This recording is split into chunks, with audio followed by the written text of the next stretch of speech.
Hello, Mrs. Moore. I'm going to tell you some story about Lapeer State Home. Raymond Messesco and tell you the story. Time back what year I was born, 1929. That's what year I was born. I was born in Detroit Hospital, 1929. And I was there up till 1930. And I was there till 31. And then I was in the receiving hospital for 3 years, from 1929 up to 32. So 1932, they took me to Lapeer State Home. They put me in General Hospital, Lapeer State Home, in the New Mission Ward, 1932. So I was there for about a year. They were pretty good to me up at the hospital there, until one guy up there grabbed his hand around my neck and choked the shit out of me, and made me get up and get a drink of water after that. That was in the hospital. Then from 1934, I went to County 10. And that's like a low-grade building, 1934. So I was pretty good there too, and then they sent me to the kindergarten at the state home.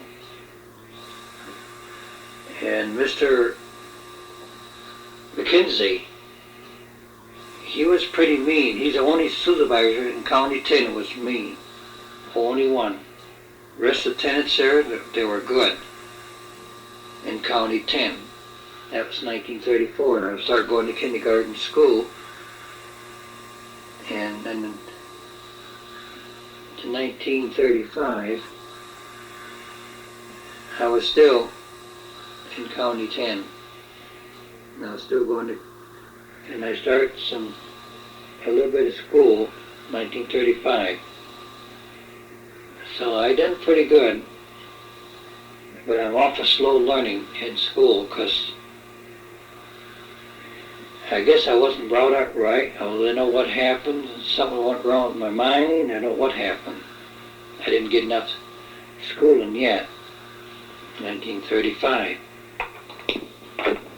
Now we'll go ahead on the year 1933.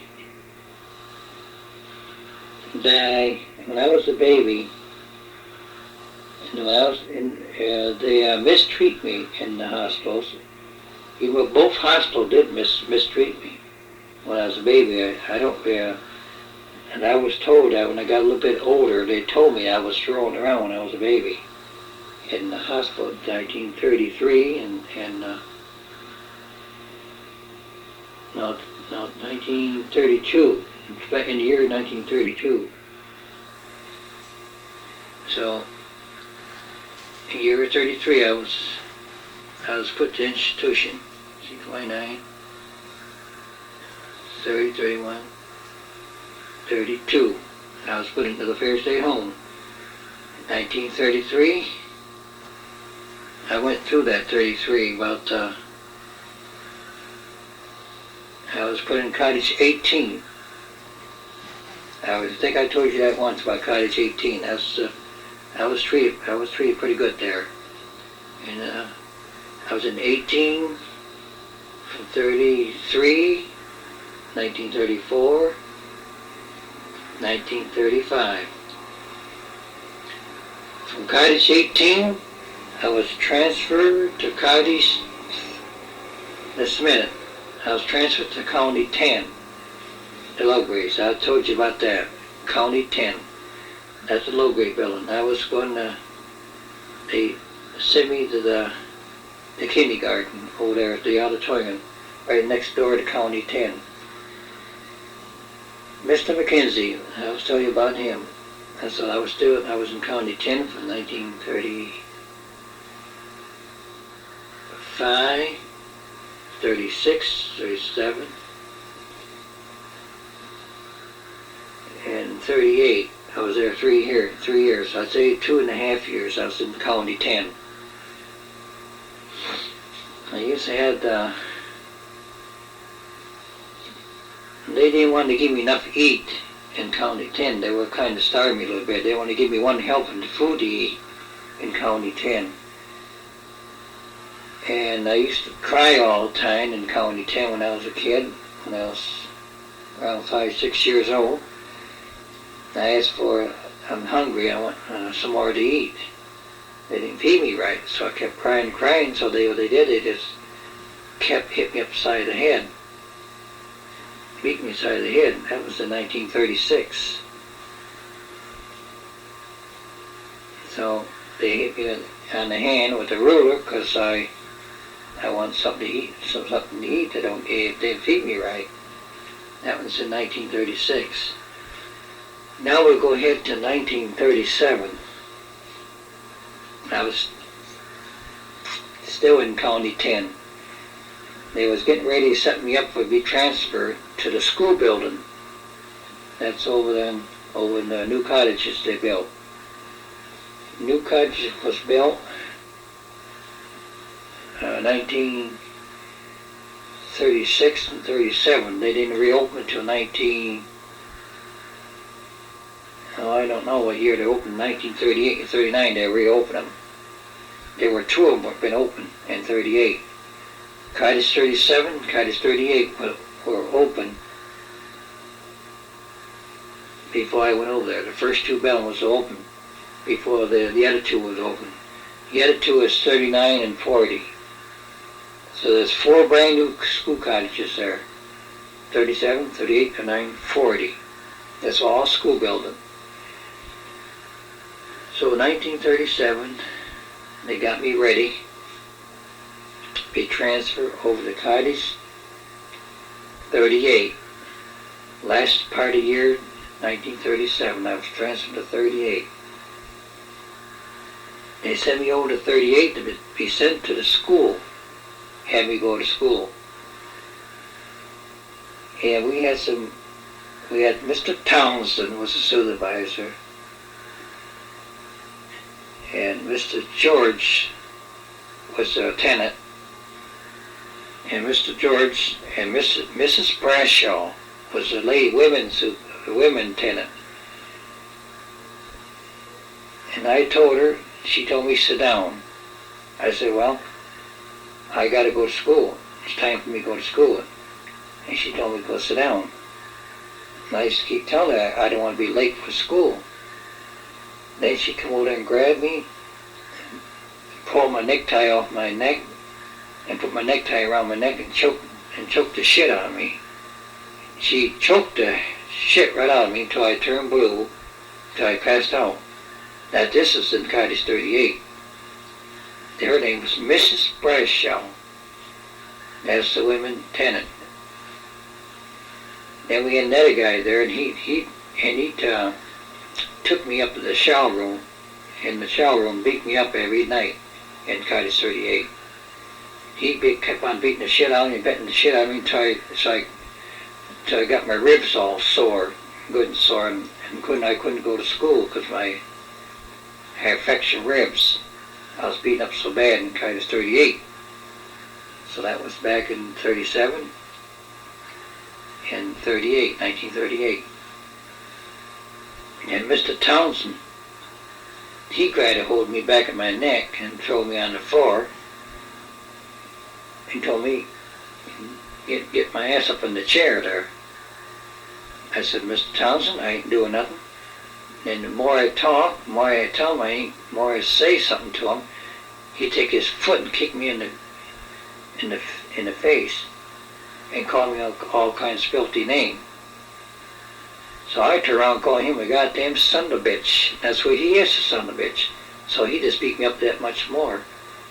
And he picked me up, threw me on the floor, and fractured my legs so I couldn't walk. So that was happening.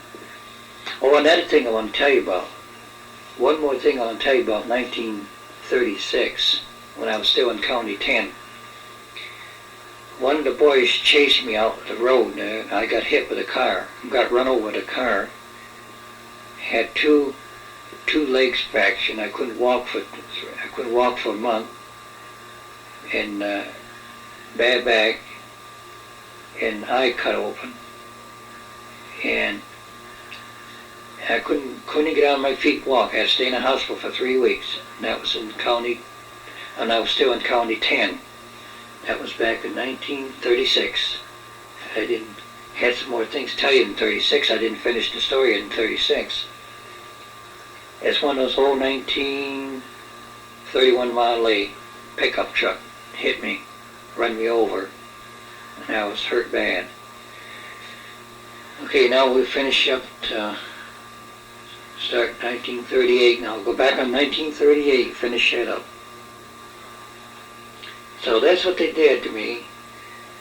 They mistreated me pretty bad in 1938 when I was in Cottage 38.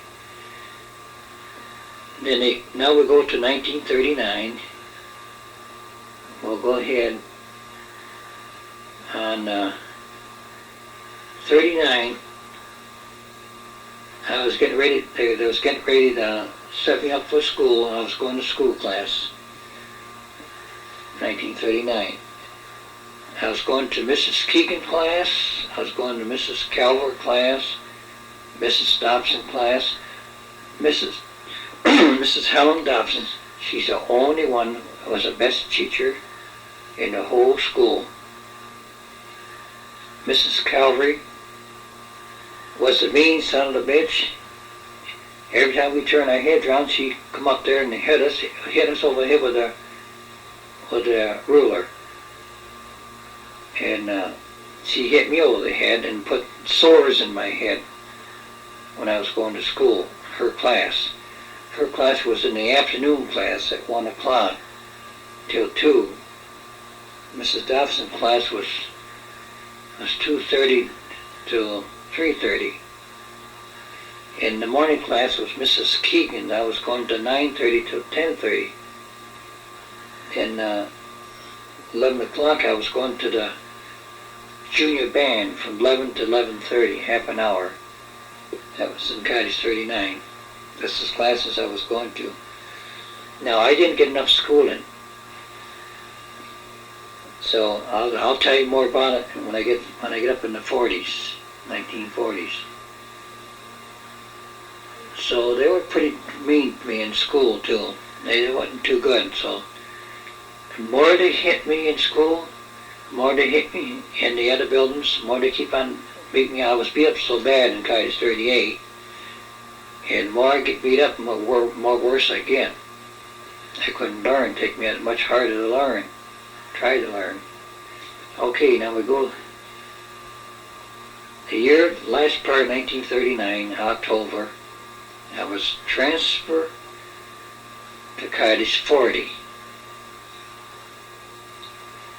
So there was a lot of mean employees there too. A lot of mean employees.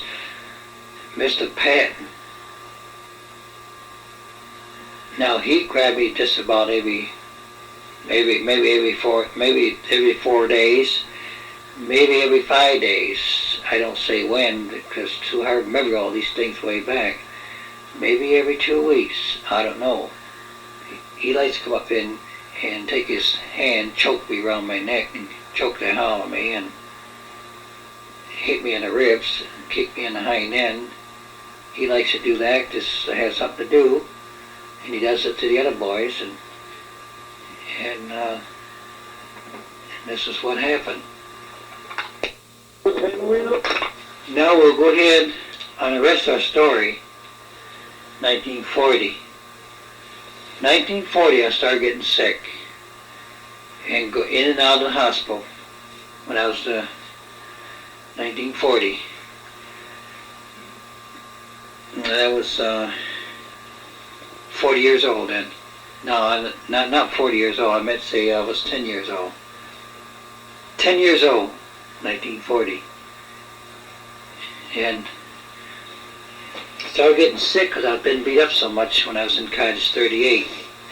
They used to hit me in the nose, had a nosebleed and everything else in 38.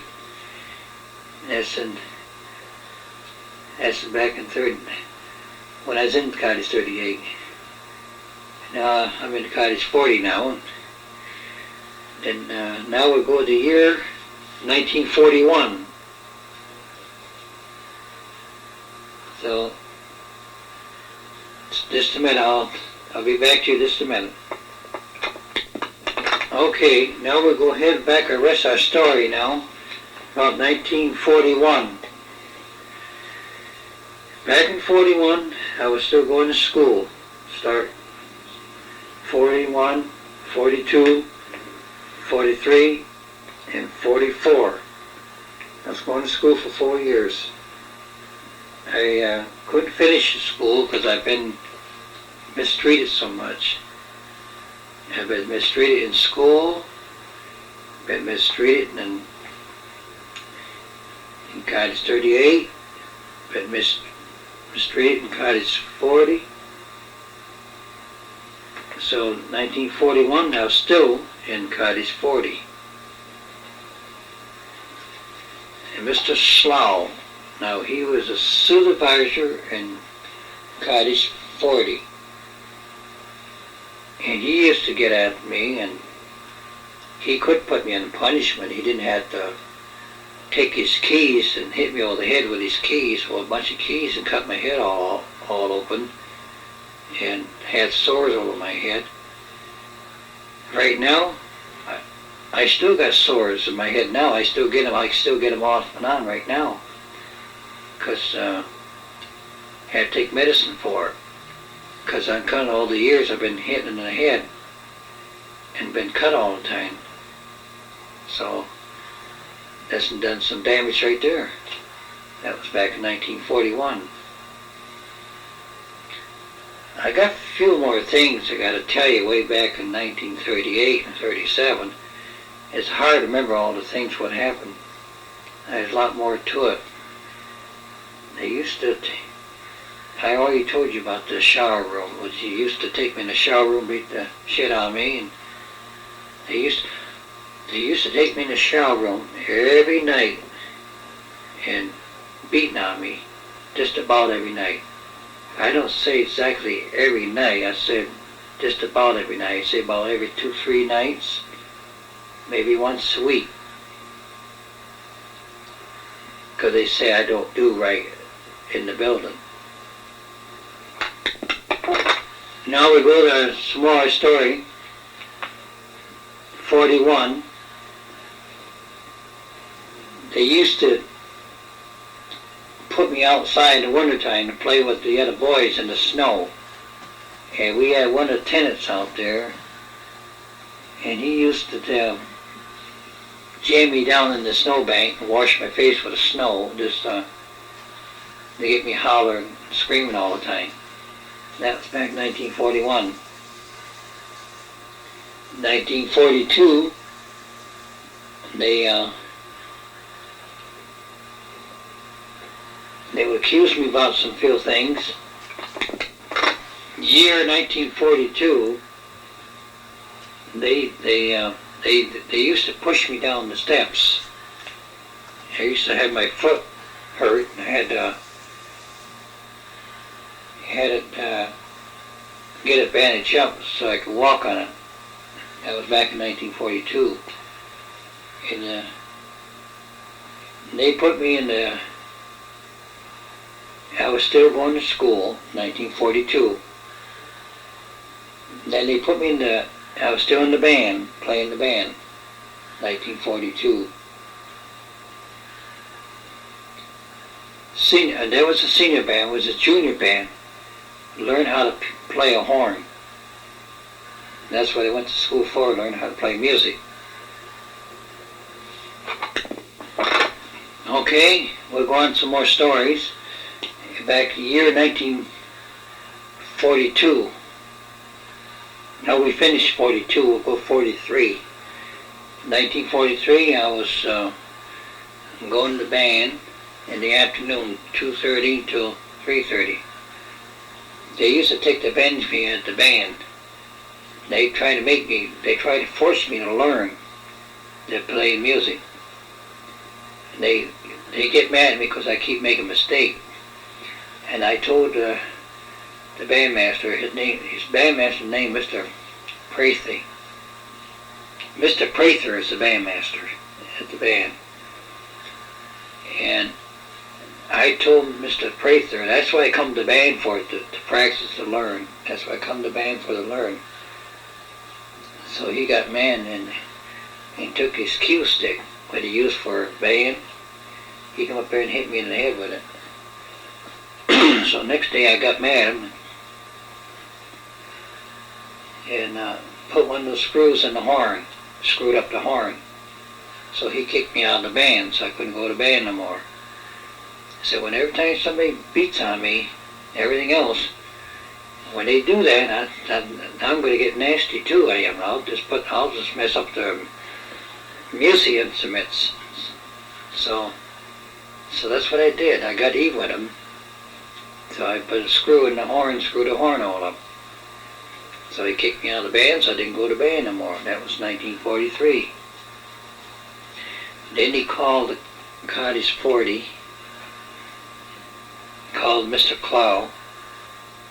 Mr. Slough, as we name us. Yeah, Mr. Slough. His name was Mr. Slough, the supervisor of Cottage 40. He was, just soon I got inside that door, and he wanted me upstairs right away. And made me go upstairs and put my nightgown on, come downstairs, stand in the corner with a nightgown on. But that's a hell of a lot better getting the shit beat out of me all the time. So that's for damn sure. So there was a couple of guys sitting next to me, and there was talking there, and he thought it was me talking. So no, it wasn't me talking. There was these two guys sitting on the next to me on that was talking. I told him, no, it wasn't me talking. I told him. I said, I'm talking to you now. So he just took that top of that nightgown, just took the sleeve of it, pulled the sleeve of it off my arm, and he just wrapped it around my neck and choked the hell out of me. And I turned blue again. And he put me out. So after I came true, and I started getting sick, I got so sick I had to go in the hospital, stay in the hospital for a while. So I kind of laughed. We'll go ahead on the year 1944. Now the year 1944,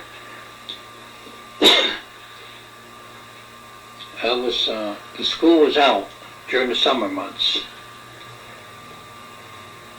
June, July, August, September, school started again. Okay, now during the summer months, I was working in the garden over on the farm, pull weeds until the school started again, 1944. Some of the kids were throwing stones at the pigs, and somebody killed one of the small baby pigs. Then they blamed it on to me. Then I got kicked off the garden for it. They took me out of the garden. They took my private clothes away from me and put me in a low-grade suit. Then when they put me in a low-grade suit, they I had to stand in the corner every day for 2 weeks. Had scrubbed floors every day down there in Cottage 40. That was 1944. So they beat the shit out of me and everything else. Take my leg and twist it around my head. You know, all these years, and all this time from early in the 30s and all that, you know, I was lucky. I ain't dead by now. I'm very lucky I'm not dead by now. I'm lucky I just came out of all this. And this ain't all of it yet. There's a lot more to it yet. So when school starts, I couldn't go back to school no more because people was treating me dirty, treating me mean in school classes. Kids tease me all the time, you get me upset and come up there, take pencils, mark me on the back of my neck, everything else, and shoot paper wads at me and spit in my face and everything else. I said, heck, I'm going to walk out of school. I don't have to go to school no more. So I went out there and got mad and threw a stone to the teacher's window. Because, hey, I can't stay in school and somebody keeps doing that. So that now they took me out of school and I was kicked out of school, so I couldn't go to school no more. So I went to school in 1941, 42, 43, 44. That's the end of the year, 1944, school. I couldn't go to school no more. So ended 1944, December 11, I was transferred over County 13. So I was put over there. So I was been treated pretty good over there in County 13. I wasn't treated too bad. We had a couple of guys trying to have sex with me over there and everything else in County 13 and got it against me. And so it went on my record. And that made me have a bad record when somebody started doing that trick to me and having sex with me. And still let them go out and have a girlfriend and all that, and they like to fool around with boys. And I've been messing around with in County 13. Somebody's been doing that stuff to me. And that's why today I got hemorrhoids now from it. Because I was forced into it. If I didn't let them do it, if I didn't let them do it to me, they would have got me in all kinds of trouble, and they would have got me killed. So I didn't want to get killed, so they were that way. And he wasn't threatening me, he was going to kill me if I didn't let him do it. So he had a homely sex with me, and I'd mess up something so I can have runs all the time, hemorrhoids and stuff like that. So that's one of those things. That was 1945 in County 13. So anybody do that, it will have hemorrhoids. That's why most of the hemorrhoids start by home sex. And I did. I wasn't forced into it. They forced me. I told one of the employees they forced me. And I told Mr. Louis Saxon that they would force me doing it. And Louis Saxon said, well, it happened again, you'll go to County 12. So 1946. Now we're going to 1946. 1946, I was still in County 13. Then Mr. Saxon gave me a job working the auditorium. So I worked the auditorium over there for a while. And one of the fellas trying to have sex with me over there. So I said, hey, I ain't going to work here when they're going to start doing that stuff. So he accused me. I was going upstairs and stealing stuff out of the building. I said, no, not me. So I lost my job at the auditorium. So I didn't work there no more. So Mrs. Dobson was my teacher friend. I used to sneak across the track to see her. And one of the guys said I took my pants down in front of her outside the window and show her my Peter. I said, no, I never do a trick like that to a woman. Why should I do a trick like that? So I think somebody's jealous because I kept going over there and see her all the time at the county, at the school. And because she was my best teacher. I had the Helen Dobson, best teacher I have. She's a nice lady. I go there and see her, and I love her and everything else, hug her up and kiss her, and I never done anything else to her because she's a teacher. And she don't believe in that stuff, and she's not a married woman. She's been single all her life because she's a teacher. Some teacher don't go through that. And she's a virgin. When anybody's a virgin, they don't do stuff like that. They never do it their lives. Especially some of the teachers don't believe in that stuff. They don't believe in babies. They don't believe in have a family. They want to be a teacher all their life. So anyway, they said I was doing that. Took my pants down, showed her my Peter. So Mr. Louis Saxon come over and took me to County 12 in 1946. Now Louis Saxon was supervisor at County 13. He's the one that works the two jobs. He works the County 13 supervisor, and he works across the tracks at the main office and give everybody the jobs on the grounds, state grounds. So he took me County 12, and as soon as I got inside County 12, they beat the shit out of me right there in County 12. Bust my head open and infected my ear. Now I got ear trouble, and I still have got ear trouble now, right today, 1987. I had ear problem all my life. So he let me there, so they took me downstairs and shaved my hair all off to bald headed. Shaved all my hairs off. So, and when he did that, and they put a nag on me and put me on the floor, made me scrub floors all day long, from 7 o'clock in the morning till 12 o'clock, and I go eat my dinner. Have to get done eat my dinner. Go back 1 o'clock, scrub floors again until up to 5 o'clock. Then I have to eat supper. I scrub the floors again until time to go to bed. We go to bed 8:30 every night in County 12. I was there for 2 weeks for the first time. Then I got transferred. Last part of 1946, I was transferred out of there and went back to County 13. So I went back to County 13, 1947. First part of the year, 47, I had some more trouble. People start with me. Now they want to start put some lies on me and said I was stealing the watches off of people, stealing money. I said, no, they don't catch me stealing anything off anybody.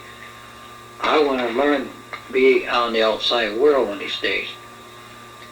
So, anyway, they gave me a job back to the auditorium again. Work one more chance, work the auditorium.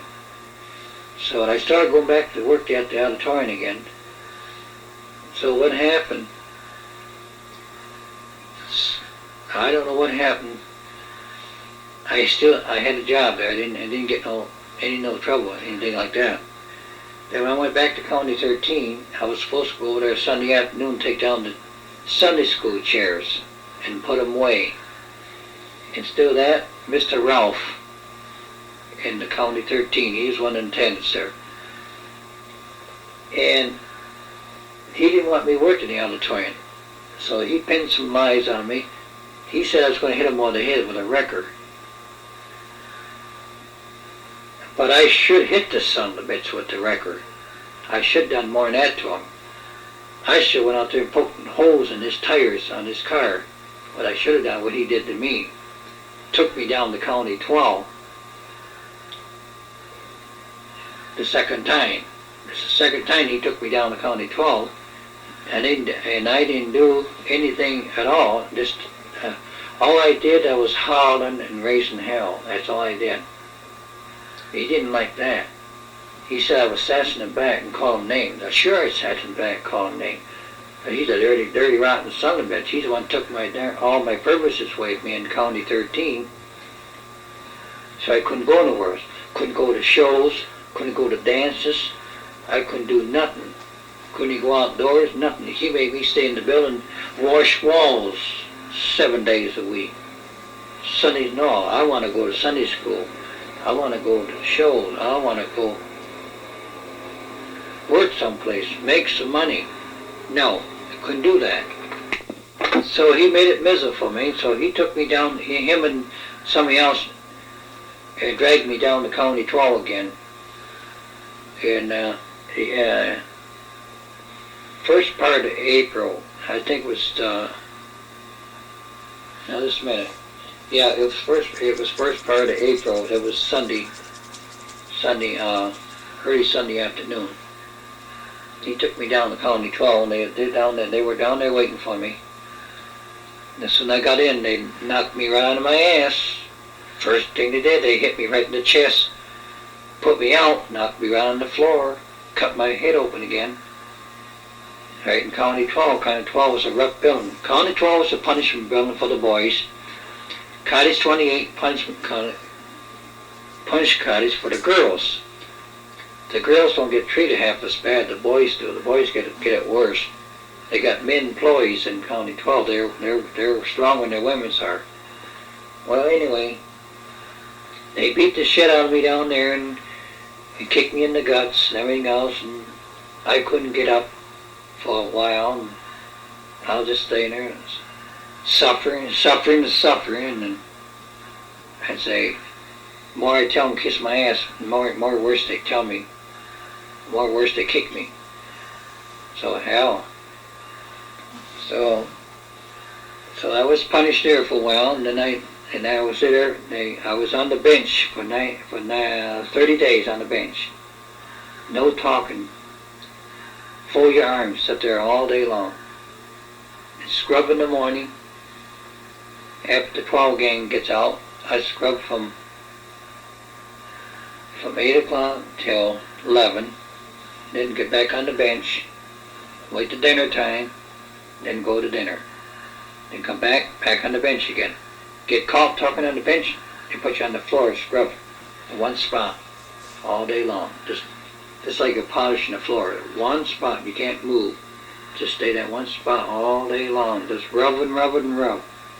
So that was County 12. Now 1948, I was put on the working gang.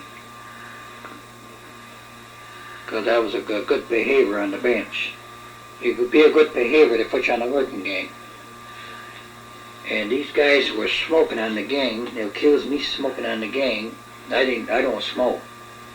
They accused me smoking on the gang, so I got taken off the gang, went in, and started scrubbing floors again. And then they start kick me in the back of the hind end and kick me down between my legs. Say, get scrubbing. They kicked me between my legs. I couldn't move. So that's how that was in County 12. That was 1948. So they put me back on the working gang. So I was working the coal chute on low coal cars, working the powerhouse, and work all different trade jobs. Digging ditches, and unload meat comes in every week. Unload potatoes, things like that. And deliver food around the buildings. That's on County 12. In 1949, I was still working on the gang, and Mr. Stucker, he's a supervisor of County 12. He's a mean bastard. When he hits you hard. And Mr. Bill Austin, he's another mean son of a bitch. He grabbed me at the table when I was eating. He grabbed me around the neck and choked me till I turned blue and I was out. And they thought I was dead, and I couldn't come true. They took me to the hospital. They put heart machines on me and everything. And I finally come true because I was out so long. I was choked so hard in County 12. That dirty rotten son of a bitch should have had his goddamn nuts cut out. That's what he should have. What he did to me in County 12. Then he beat me up besides that. After I came home back from the hospital, I told Mr. Austin, don't you start your bullshit on me again. You know what happened before. And then he tried to choke me again. So Mr. Plumber, the guy named Mr. Plumber, he backed me up so he won't get a hold of me. So next thing, he was fired. He was fired because he was beating on the boys too much. In 1950, I was still in the County 12. I was still in the gang. So I've still been punished. If you move a bed, if you bump the bed, make a noise, they put you on the stairway. Put your head down between your legs. Bend your head down between your legs. And if you move your head up, they'll hit you in the head with a stick. There'll be a man right there watching you all the time. There'll be a man in the shower room watch you take a bath. You got to stand in line, just like you do in the army. You got to stand in line. 3 persons go in there, take a bath. 3 at a time. There'll be an employee in there, sitting on the chair in there. They make sure you take a good bath. Wash everything. Everything. Wash everything. If you don't wash everything, they'll have somebody then scrub you down. That's what they do.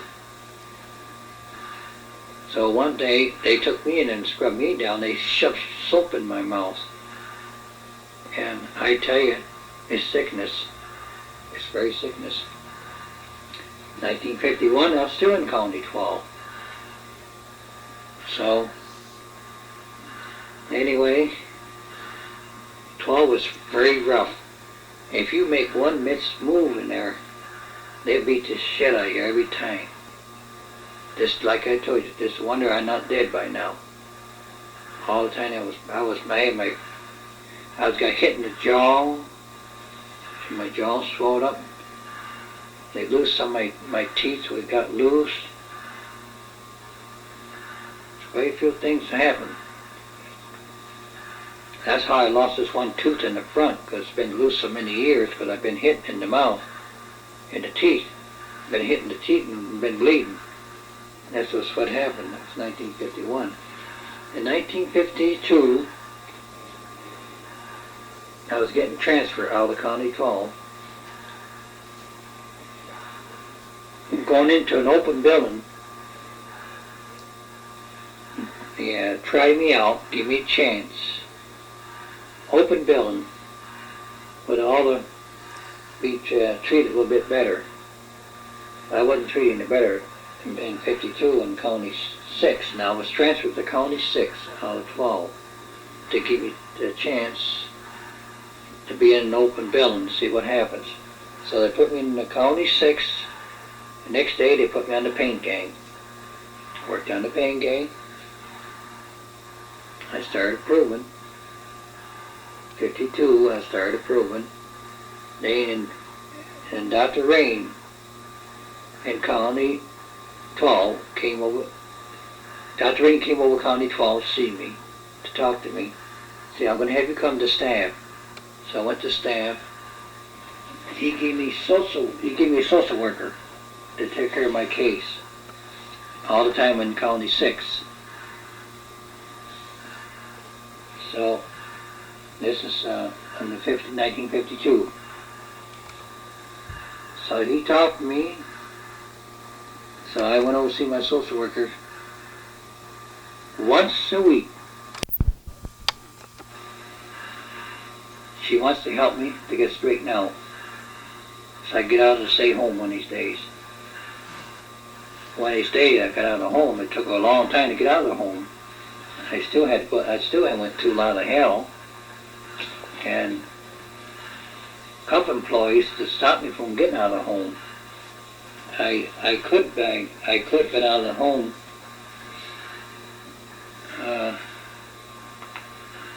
I could have been out of stay home in 1955. 52 I could have been out. If I hadn't been in County 12, didn't have a County 12 record, I could have been out of the institution 1950. Quite early. And then see the outside world. So they talked to me and gave me a chance, get my case going. I tried my best to behave. I've been beat up so much, and it's hard for me to calm myself down. So this is what happened. So our tape's getting low, so I'll keep on talking till the tape stops. Then we'll start to turn the tape over on a number 2 side. But there's still some more questions I gotta tell you. There's still some more on this tape yet. A little bit more. So I'll keep talking till the tape is used up. Okay, now we go to 1953. They start give me a job working downtown on Saturdays. Clean houses for $2 a day. That's every Saturday. And then they give me a job downtown on Saturdays to paint for $4.80 an hour. Now that's $4.80 a day, I meant to say. See, I've been mistreated so much, it's hard for me to think what I was going to say. Very hard. So this is what happened. So anyway, 1954, I still go to see my social worker. Her name was Mrs. Smith. I had one named Mrs. Smith, I had one named Mrs. Butt, but Mrs. Butt was the best social worker I had. So Mrs. Butt, I was with her, she worked with my case. Then she wanted me to have a sterilized operation. I said, why? If you go on the outside, you won't get girls pregnant. I said, no, I ain't gonna get girls pregnant. And I told her I don't like girls that well. I like girls, but I ain't gonna tell her I like girls. So, anyway, back in 1954, that's what it was. This is Raymond Messesco. My batteries ran low on my small recorder. Now I'm going to switch over onto the big stereo recorder. It'll pick up the sound better. Thank you very much, and let this tape run out. And like I said, I had all kinds of problems, and I do need help. I like to have somebody help me pay off my car so I can get rid of this piece of junk and buy me a new car.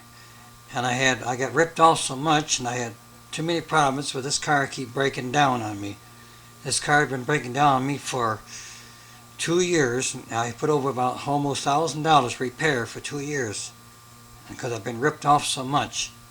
At Chevrolet over here in Davison, Bee-Grass, L.B.Grass Chevrolet. I hope the case gets started pretty soon so I can get my money's worth back what I put into the car repairs. Please let this tape run out, and got just a little bit more. We'll go. Now we've on tape 2. I've got some more story to tell you. In year 1954. Now at the year 1954, Mr. Allen, in County Supervisor in County 12, he took over County 12. Mr. Stucker left the County 12. And I went back to County 12 in December 11, 1954. I had some trouble on the laundry truck when I was working on the laundry truck. Yeah, I used to deliver laundry around the girls' cottages and boys' cottages, and the hospital, and also the nursery. So some of the girls would accuse me trying to grab them and take them on the truck with me. I said I couldn't do that. So Mr. Saxon took me off the laundry truck and took me down to County 12 for 2 weeks. I asked Mr. Saxon, why you take me back to County 12 for? He said, well, you slapped one of the girls in the face over at Cottage 33 when you were delivering laundry.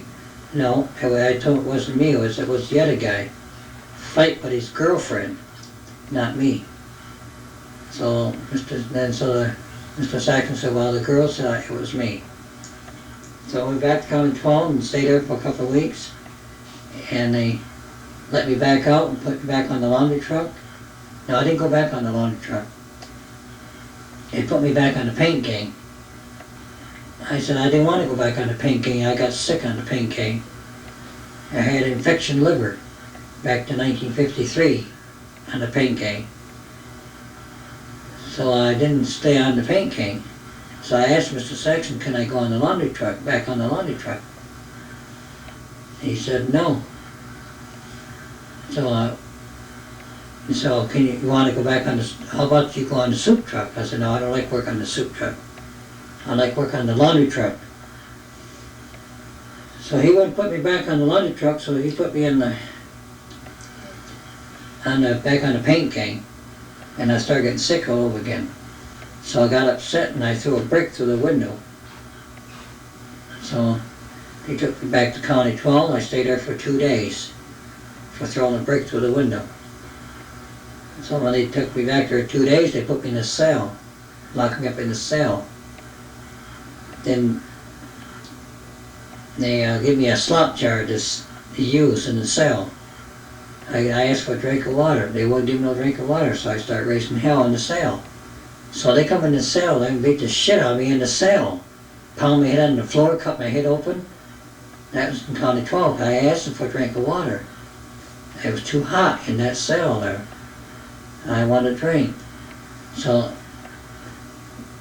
they just, I didn't get nothing to drink, so I just had to make the best of it, and that's all I could do. So they brought my meal up. They didn't give me no hot meals, they gave me cold meals. They let the meal get cold and they bring it up and give it to me cold food. And 1 glass of water. And 2 slices of bread. And 1 plate of potatoes. That's all they gave me for dinner when I was in the cell. So 2 days I was in the cell. They took me out of the cell and took me back to County 6. So I've been in County 6 with Mr. Moser. I was transferred to County 6, 1952. Been there 53, 54. So, into the year 54, I went back to County 12 again. Mr. Ablin was still a supervisor at 12, 1954. So I had to stay there because I'd been in too much trouble. I had stayed in 12 for a while. So County 12 was starting shaping up a little bit. Not very much. Just a very little bit. County 12 was starting shaping up. They didn't do quite so much hard beating there anymore like they used to in County 12.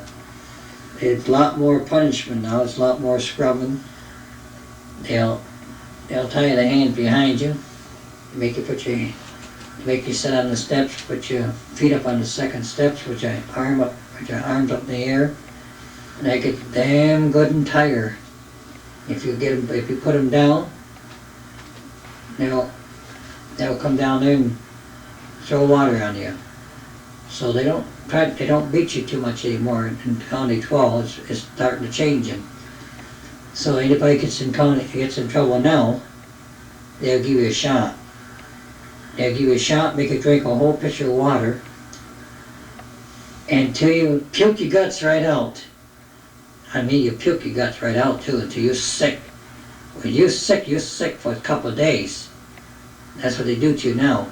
Still hitting you around, beating you around in County 12 now. They're going to give you some different kind of punishment now. That's the orders from Dr. Bruzo. Dr. Rain isn't living anymore now. Dr. Rain was a superintendent. He died. So Dr. Bruzo took over. That was his strict orders. Order shot for people. Anybody gets in trouble, they get a shot. That's what you get. They make you puke your guts right out until you turn blue. And that's what they say. That's what they do in County 12. 1955, we'll go on 1955 now. And I was working on, I went on the gang, worked back on the gang again, worked on the gang truck. 1955. So Dr. Smith took over Dr. Bruzel's place. Well, Dr. Bruzel was still supervisor, general supervisor of Lapeer State Home. And also Mr. Hancock was the second supervisor of Lapeer State Home. So he caught me walking through the coverway one day. I told Mr. Hancock I got rights to go through the coverway. I had orders to go on the errand for one of the employees and on the truck gang. Mr. Hancock said, "You're not allowed to be away from the 12 gang. When you're in County 12, you're on the gang, you're not allowed to be away from the gang boss. Because there's too many runaways. You cannot be away from the gang boss." So they took me off the gang. For a couple of days, I had to scrub floors on my hands and knees in 12. And if I didn't dare ask anybody back, because they'll order a shot for me, give me a shot, like they do everybody else. And if you don't drink any water, it'll liable infect you, do something with you. But you have to drink that water to get yourself cleaned out. Before you get sicker and sicker and sicker and sicker, you'll liable to die with it. But you had to have water with it to get it out, get it out of you. That's your punishment. That was back in 1955. So they put me back on the gang a couple of days later. So 1956, I went back on the truck gang, and I worked around places and being good much as I can. I try to be good. I had a rough life. So 1957, they took me off the truck gang, put me over on the farm gang, across the track, be away from the girls. They didn't want me around the girls. They said I raised too much hell around the girls. Whistled at the girls and called the girls names. I said I don't call any girls any names. I'd be nice to the girls. So, well, I'm sorry, we're going to take you off the truck, put you on the farm gang. 1957, I went on the farm gang. Worked on the farm gang for a few years. Went on the farm gang, 57 and 58. 58, I was transferred out of County 12, went to County 5. County 5 was a farm, it's a farm building for the boys working the farm. Milk cows and stuff like that. But I didn't get in that part, milking cows. I worked on the farm gang, drove tractors and haul hay and throw hay up the barn, work in the garden, feed the pigs and stuff like that. And that was on the farm gang. So that's what I got on that. Now in 1959, they sold the cows. So I quit the farm gang. 1959, so I didn't have no job. I quit the farm gang because I didn't like it too well. It was too hard at work. And I couldn't do too much anymore. My work would start slowing down a little bit because I've been beat up so much in Lapeer State Home.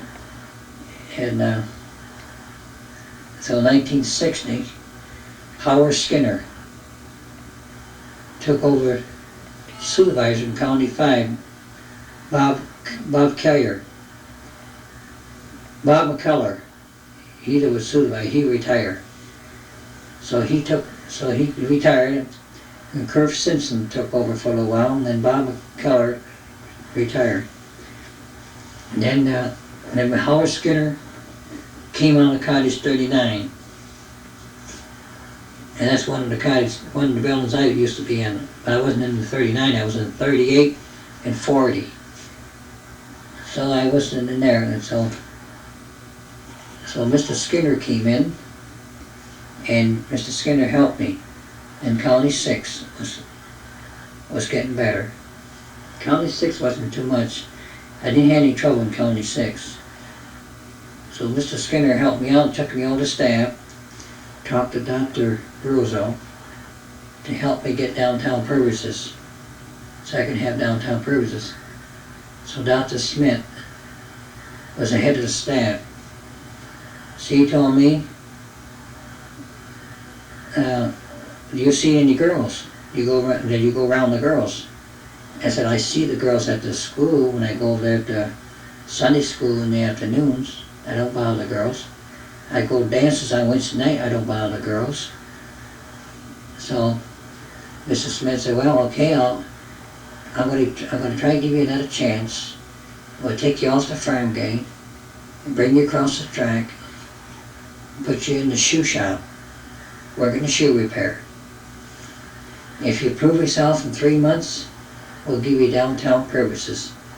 And 3 months is up. I was getting ready to go back to staff, and Dr. Smith quit her job. So I didn't get to go back to staff. So 1961, somebody else took over, and they got me downtown privileges, gave me a chance, try downtown privileges. So I went down to the radio station, played on the radio, the mouth organ, played a harmonica on the radio. My parents stayed home, didn't like it. So they took my downtown privileges away from me. I only had them for about 2 weeks and I lost them. Because I went down to the radio station, played on the radio. And that's what I did. My parents stayed home. So they took them away from me for a while and gave it back to me in 1962. I got my downtown privileges back. So I went down to the radio station again, playing on the radio, because I don't cause no problems. So they took it away from me again, and I never did get it back, no more. Never got it back again. Till about a couple years later, 2 years later anyway. So, 1963, I was still in County 5, working on the shoe shop. So, 1964, I was transferred back to County 6 for training program to go to Goodwill, start going to Flint to work, get set up for training program. So they didn't want that. So end of the year 1964, they put me to County 12. It wasn't a punishment building no more. Mr. Allen didn't work there no more. So Mr. Allen had to quit. So Mr. Maggio took over County 12. He was the psychologist therapy for County 12.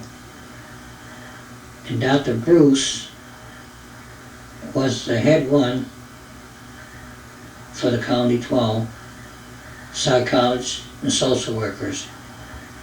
County 12 was no more punishment building. It was for people to get help to go on the outside world, learn to get out and get some therapy treatments in County 12. And they remodeled County 12, fix it all for psychologists now. It's for people who needs help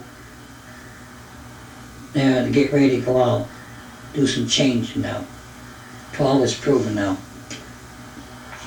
So that's what they done in County 12.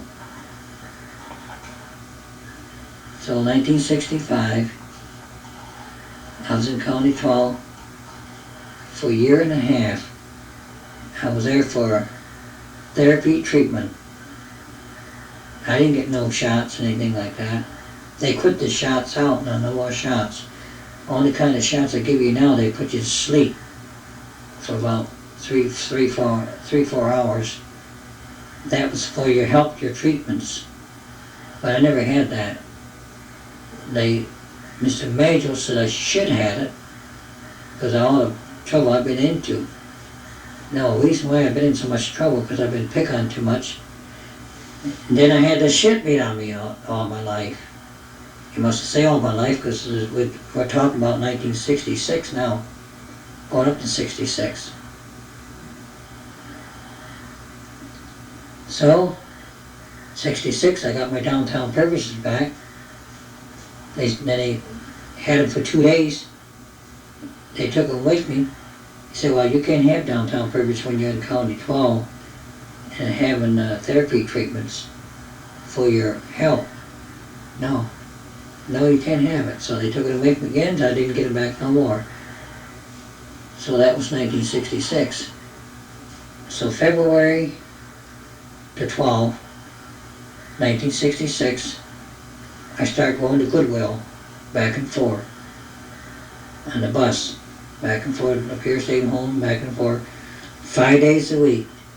It comes out of my check. I had to pay the bus company $9.50 a week to go back and forth 5 days a week on the bus.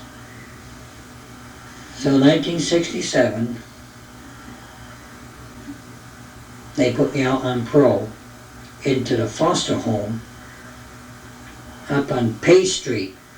After I was in the foster home, this is 559 Pay Street, up North Saginaw. And the landlady was Gertie Pratt. And she's a good lady. I got my meals there 3 times a day, and I still worked at Goodwill. I was catching the bus, go downtown, go to Goodwill from Page Street. I was getting room and board for $22.50 a week. Back in those days, 66, 67, they were cheap. The room and board was cheap. Now the room and board is way up to $300-400 now. If you go to have room and board now, it's $300-400 now. So that's what I did until 67. So I worked at Goodwill for about 3 years. I say 2.5 years. So I worked my way out of Goodwill and got me a better job. Well, I was getting $26 a week at the Goodwill when I was going back for the Pier State Home to the Goodwill. $26 a week. That's just a job learning training program. Goodwill. That's over on, used to be on Core Street by the Smith plant. Now it's over here in the new one now on April. I worked in the new one when they reopened the new one in April. So in 1968, November the 10th, I was transferred out of the Goodwill and went to the Yankee store, working the shoe repair. Worked for Joe Gazzi. And he was a mean son of a bitch. I told him I work in the shoe repair in the Pier State Home. I work in the shoe repair in some of the other places. And I told him I know all about the shoes repair. He said, no, I cut the hell out of the shoe. So he beat my ass for cutting the shoe. I said I couldn't help it because the machine broke. The machine broke, the goddamn shoe cut in half. So he beat the shit out of me because I cut a shoe. So I quit the goddamn job, so I didn't have no more jobs. I was out of the job for a while. When I worked at the Yankee store for just about a year. So from there, I left there and went to start down the Kappa building. First part of the year, 1969, Kappa Theater building. I was a janitor down there, Kappa Theater building. Okay, we left off in 1969. So Norm, this guy named Norm, he was my boss. He was a good man, good loving man, and was good to everybody. Then then he quit, retired. Then Doyle Lindsay came in the end of the year 1969. He came in and took over the building, Doyle Lindsay. So he helped me he helped me give me a raise on my job at Kappa Theater building. 1968, I was taking home $138 every 2 weeks. Now from 1970, I started taking home 150 a week, and that was good money. So I went down to Summerfield, down to North Saginaw, bought me a car, started driving the car, learned how to drive the car. First car I drove was a 1966 Corvair. I only paid $400 some for it. It was about 6 years old when I bought it. 1966. I had a lot of trouble with it, so I had to get rid of it. And I didn't have a car for a while because I couldn't drive it because the car was no good. So 1971, I was still working at the Capitol Theater building. And cleaned the windows, things like that. And did a lot of work there. I was a real good worker. Doyle Lindsay liked my work. Didn't have no problem. And then Gertie Pratt on Pay Street, 559 on Pay Street, she died, and I had to move out. But George Shirkey was her dad, but he let me stay there for the winter until I found another place. So when I found another place, I found me a place downtown on 3rd Street. Wasn't too far from me where I live at now. I moved down there to 218 East 3rd Street. So I've been there for 2 years. I've been there from 1970, 71. In 1972, they put the house up for sale, and I had to move out there. Stayed with some lady in 1972 for a year until I found me another place in the year 1972. So into the year 1972, not quite into the year, about in the summertime in August, I moved on Stockton. 909 Stockton. I only stayed there 6 months. I couldn't stand the drunks. I had to get out of there. There's a bunch of drunks over there. So I got out of there. My rent was $90 a month over there in Stockton. 218, when I lived at before, it was $40 a month. Paid my own utilities. Stockton, 909 Stockton, I had an apartment there. My rent was $90 a month. All the bills was paid. Now today the rent's way up. So 1973, I moved out to Stockton, went up on Big Old. Right across from Churchill Garden. 616 Big Old, that's where I lived at before. I lived there in 1973, 74, 75, 76, 77, 78, 79. In 80, I lived there for about 10, 12 years on Big O, until this lady brought a dog in there, so I had to move out. So we'll go back to 1973, finish up 73. 1972, I bought a Vega, 1972 Vega. I kept that for a while because it's been leaking oil all the time. I get it fixed and it started leaking oil again. So I got rid of that in 1974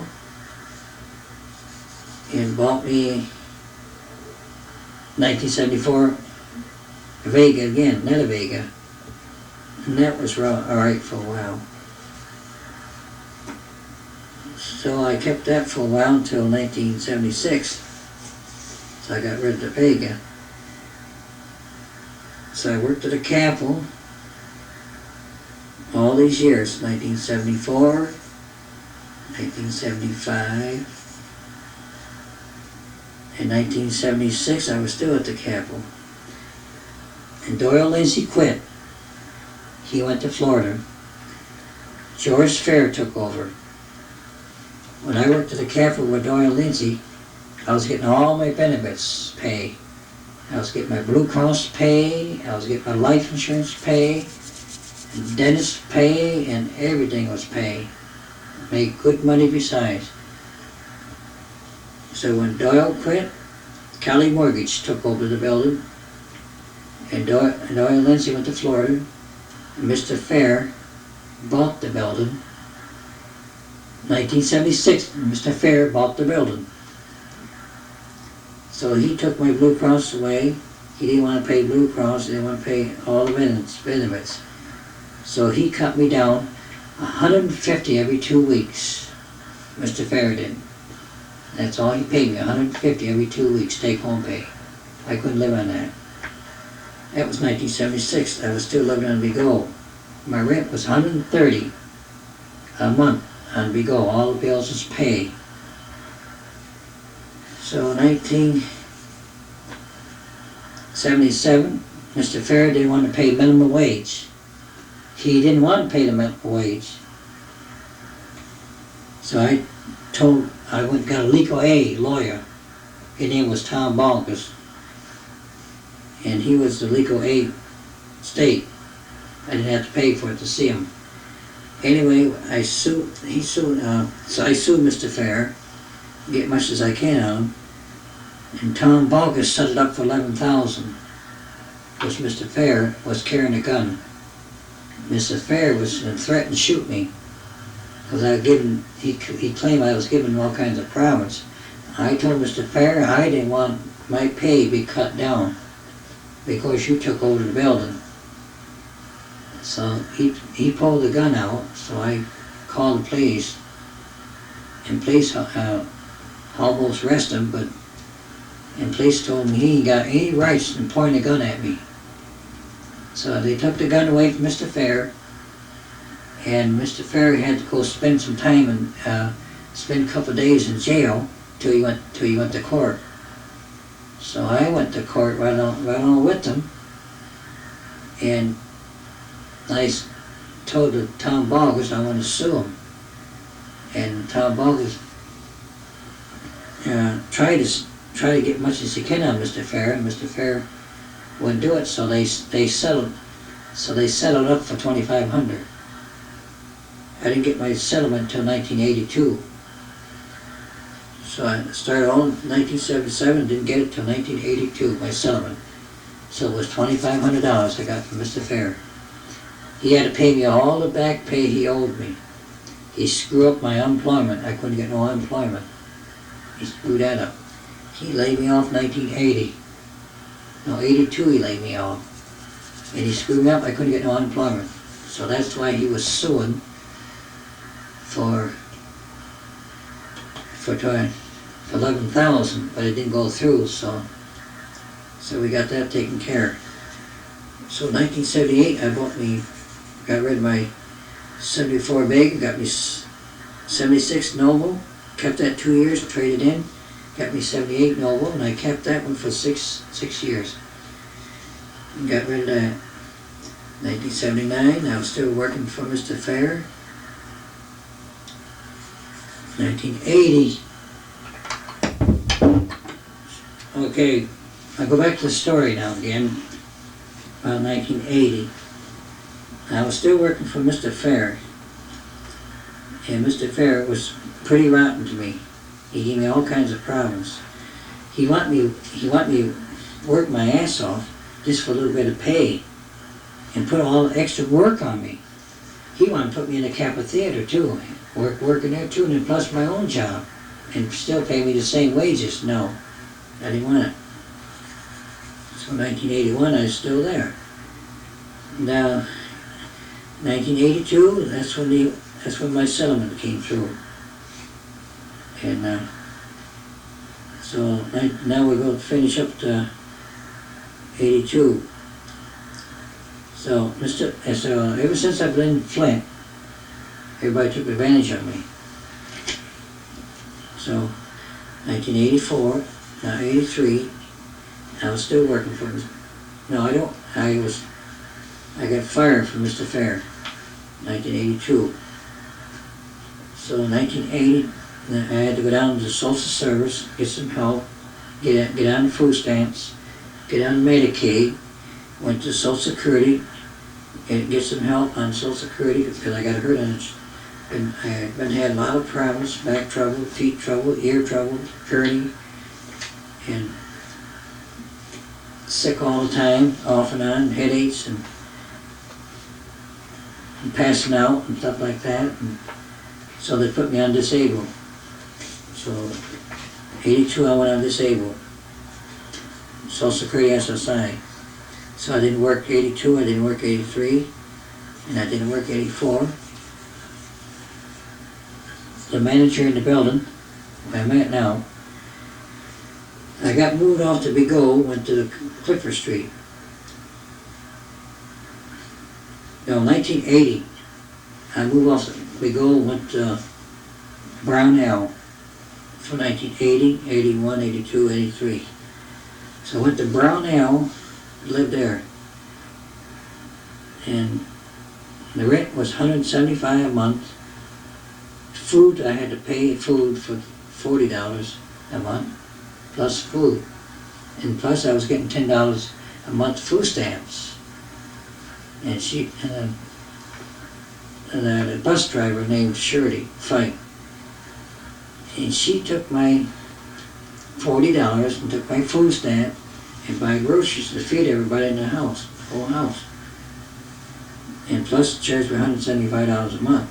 Now that's just for a room. They got to use the whole house. So I stayed there 81, 82, 83, 84. I was moved out. Went to Clifford Street, 613 Clifford Street. So I moved there in 1984. Then the manager wanted me to help her at the 7 Blue, so I could make extra money. And I couldn't take it. I couldn't take that 7 Blue job. And she got, every time her sugar goes up, she raised all kinds of hell at me and hit me on the head with a broom, pushed me up against the wall in one of those boots. And I told her I didn't want to work there no more. So she fired me. So I never went back no more. 7 Blue. And then she still picks at me in the building. And then she still picks at me in here where I live at now on 613 Clipper. She still picks at me up. She caused me all kinds of problems. So she got me so upset I got rid of my Noble. Took my Noble down to Superior Pontiac and got rid of it. My dealer his name was Marshall Horn. That dirty rotten bastard took me back there. He wouldn't even show me a car he was going to sell me. He said it was a station wagon. He's going to show me. He said, well, I can't show it to you today. You have to come back tomorrow and show it to you tomorrow. So I went back tomorrow. Next day I went back. He still wouldn't show it to me. So I went in there and signed the papers. Took me back there. It wasn't a station wagon. It was a Pontiac 1000. And I didn't like it. It was too small. Took it home. Drove it for one day. And I took it back, give it back to him. And I told him to stick that goddamn car in his ass. So I was out of the car all the year of 1985. Didn't have no more car. That was the end of the car deal. So he ripped me off. Marshall Horn ripped me off and he took advantage of me. So I sued his Superior Pontiac. So I lost the case on that. So the new owner took over. They settled up with me for $500. That's all I got out of it. I was supposed to get $5,000 out of it, but they settled it for $500. That was Superior Pontiac. And I got the letter on it too, what they did to me. So 1985, the end of the year 1985, I went over to Davison, Bellevue Grass, Davison, bought me a 1981 Pontiac Peanuts. When I first got it, I had put some money into it to have it fixed. It cost me $3,400. It had 31,000 miles on it when I bought it in 1985. When I got it, I had to have the oil leak fixed, I had to have the fuel pump fixed, and they had new pumps put on the hatchback. So I opened the trunk up and I had 2 new pumps put on it. and I had to have the door fixed, and I had to have a tune-up and oil change. And it didn't cost me nothing. Because I went down there to raise hell with them son of bitches at the Superior Pontiac. Not Superior Pontiac. Olive Grass I raised hell with. Also I raised hell with Superior Pontiac. What they did to me, ripped me off. So that's what happened. So they settled up for it. 1986 they settled up for $500. So 1987 I still have all kinds of problems. So that's the end of the year, 1987. I had quite a bit of problems since I've been in Flint. I have trouble with everybody. And ever since I've been here, I've been ripped off. I've been pushed around. I've been pushed off the scaffold. Got hurt on the job. Had to go in the hospital, get treatments. I was in the hospital 3 times since I've been in Flint. So that's what happened. So, like I said, that's what people do to me. They rip me off here in Flint, ripped me off. The pier stayed home. I was taken advantage of. I was beat up too much in the pier. I was sick too much. I was all upset too much. Now look me up today. I got all kinds of problems. I got heart problems now, and I got hemorrhoids problems. I got hernia.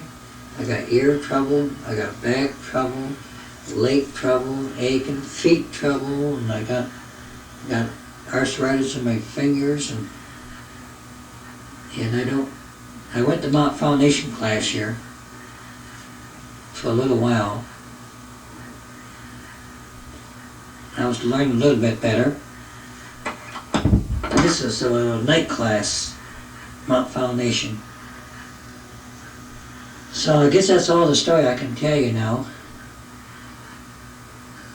So we'll go with the rest of the music. This has been Raymond Messesco to tell you all these stories of what happened when I was younger.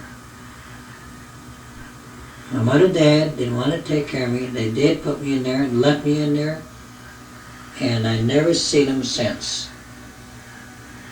I've been in the Pier State home 34 years I was in a state home. I never get a chance to see the outside world. I didn't have too much outside world. I didn't have too much loving. I was just stuck in the Pier State home. All I had, bad lucks. And just to wonder I'm just still alive today. And there's a lot more other things I'd like to tell you, but I can't think what it is now. But I did prove myself all the years. In the year 1960, institutions was changing quite a bit, and they didn't do so much hitting around no more. They didn't do no more beating. They cut that out because everybody's parents were crying about it. So many people have been getting beat up there so many years. Well, it's too late to do something about it now because they should have done something about it here 20 years ago. 30 years ago they should have done something about it. The people have been getting beaten up all their lives up there. So many kids and girls, even the girls up there have been getting slapped around, beaten up, getting their hair pulled out of their heads, and especially this has all been done in Cottage 28. They don't do that in their open cottages. They do it in the punishment cottage, like Cottage 28. So that's what they did all or most of their punishment for the girls. So this is what happened when you have all kinds of problems, and I did too. People stole on me, and people ripped me off. I've been ripped off so much, and somebody got in my apartment, stole my food stamps. $40 food stamps came up missing. And I've had food taken out of my apartment. I know I've been missing some food. And I've been missing some milk and stuff like that. And people have been stealing on me. They stole on me when I was in the Pier State home. They stole stuff on me. They stole spending money on me. They stole a lot of stuff on me. when I was at the home. So this is what happened. They steal you blind. And so I had jobs all over the Piercing home, but some jobs I was mistreated on it, some jobs I wasn't mistreated. So it's just one of those things. Now I'm out there now, the Piercing home, but it's hard for me to get over with this mess. It's too hard to get over with it because I've been taking too much. So this is what happened. Things happen like that. Now we're getting low on tape.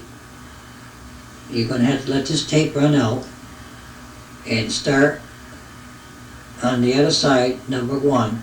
Start beginning. Listen to my story. The tape is still going. Just let it run out. I'll just say a few more words until the tape's run out. You can turn it over. Start number 1. Listen to my story. Lillian, I love you. I love Sally. I like to have friends too. I don't have a whole lot of friends. They say even your best friends will make a fool out of you. They sure will. I don't care where you go. They'll do it. So, this I ended our program, and I hope you listen to this tape, Lillian.